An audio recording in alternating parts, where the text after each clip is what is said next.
Bhopal railway police ने राजस्थान के जैसलमेर में पाकिस्तान सीमा के पास से एक शातिर बदमाश को दबोच कर उसके पास से करीब 26 लाख रुपए का माल बरामद करने में सफलता हासिल की।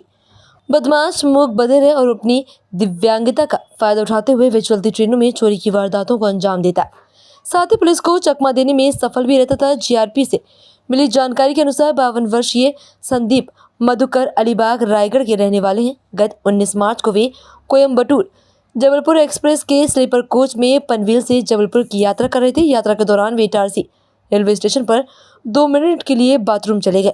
वापस लौटे तो उनका एक पिट्ठू बैग गायब था। चोरी किए गए बैग में मोबाइल फोन और जेवरात समेत करीब 24,52,000 रुपए की कीमत का सामान रखा हुआ था। फरियादी ने इस मामले की रिपोर्ट जीआरपी जबलपुर में दर्ज कराई थी। केस डायरी आने के बाद जीआरपी इटारसी ने असल कायमी का जांच शुरू करी थी। मामले की गंभीरता को देखते हुए एसपी रेल राहुल कुमार लोढ़ा ने विशेष टीम बनाई। टीम ने रेलवे स्टेशन पर लगे सीसीटीवी कैमरे के फुटेज खंगाले और संदेही व्यक्ति का हुलिया और घटना की जानकारी मध्य प्रदेश, छत्तीसगढ़, महाराष्ट्र, राजस्थान, उत्तर प्रदेश पुलिस के ग्रुपों पर भेजी। साथ ही सभी कंट्रोल रूम्स को जानकारी नोट कराई गई, जिसके बाद आरोपी को कोर्ट में पेश करने के बाद पूछताछ के लिए रिमांड पर लिया गया। रिमांड अवधि के दौरान आरोपी के कब्जे से चलती ट्रेन में चोरी किया गया माल बरामद कर लिया गया है। जब्त हुए माल की कुल कीमत 25,92,000 रुपए बताई जा रही है। सर, जीआरपी पुलिस ने एक चोर को गिरफ्तार करके लाख रुपए की चोरी का खुलासा किया है। क्या पूरा मामला है, किस तरह की घटना है? एक घटनाक्रम हुआ था लगभग 7-8 दिन पहले, जिसमें एक संदीप मधुकर राव कीर करके नाम का व्यक्ति है, जो अलीगढ़ का रहने वाला है, रायगढ़ जिले में जो महाराष्ट्र में पड़ता है।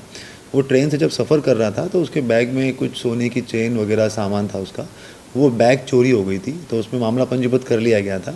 कुछ प्लेटफॉर्म पे जो सीसीटीवी कैमरे थे उसमें फुटेज में हमारे पास में संदेही का चेहरा और उसको जाते हुए दूसरे प्लेटफॉर्म की तरफ वो दिख गया था।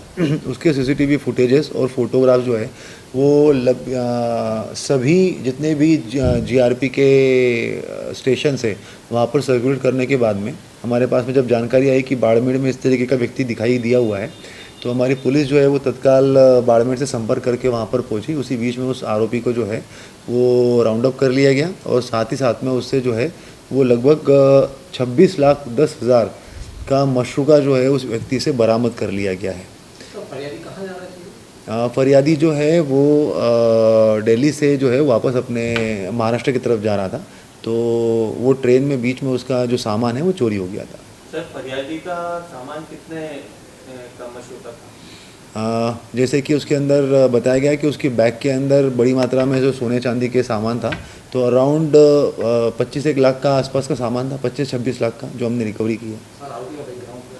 आरोपी जो है वो एक मुकबधिर व्यक्ति है, देवीचंद सस्पेक्टेड नाम उसका बताया गया है। उसके पास में अभी हम लोगों को अलग अलग टिकट्स भी मिले हैं, तो वो देखकर प्राइमा फेसी ये लग रहा है कि ये अलग अलग जगहों पर जो है वो ट्रेनों में घूमता रहता है। तो इसके पास में 2 जनरल के टिकट मिले हुए, तो हम लोग वो भी एक बार उसको इन्वेस्टिगेट करवा रहे हैं कि ये साउथ में भी हैदराबाद स्टेशन की तरफ भी गया था, तो वहाँ से भी वापस आया हुआ है। तो बैकग्राउंड उसका देखने में यही लग रहा है कि इसी तरीके से वो ट्रेनों में घूम के कुछ चोरी चकारी करता है करके, मगर मुकबधिर होने की वजह से ये बोल पाल नहीं पाता। उसको हम लोगों ने एक एक्सपर्ट को भी लेके आए थे उसके साथ में बात करने के लिए, मगर उससे भी ज़्यादा जो है वो बात नहीं कर पाया। उसके बाद हम लोगों ने उसका मेडिकल भी करवाया, तो मेडिकल में ये पाया गया कि वो एक्चुअल में मुकबधिर भी है। तो कहाँ की कार्रवाई है? ये पूरी कार्यवाही इटारसी थाने की है। इटारसी थाने में अभी कुल मिला के 26,10,000 का मशरूका हम लोगों ने बरामद किया है।